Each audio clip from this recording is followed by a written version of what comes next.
Kasee na oguso show Adom TV no na spare parts dealers and a futu ne kokobo ko de ama won mu nyina se enei AFCTA yi a aba o man Ghana sasi sue wo mo enhwe no nyansa faso so pa mo won ene wadwadie se be yen so a won mo adwadie no so bedru enkofo man so twetwe ni pani de ma boso kan spare parts dealers association na den semi tu dwabra panifo foforo opa won huntuma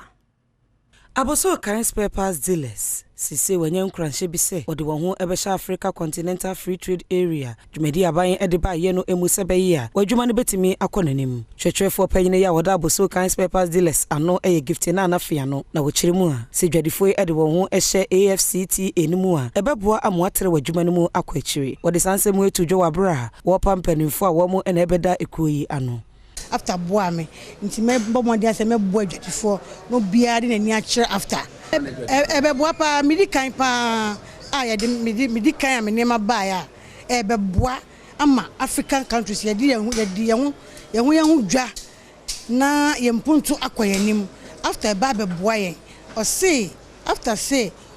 ubeto bibia fi any African country now di kwa especially say eba ye kromo ha you have a reduced duty and only a better so amount na inteso ebeye kakra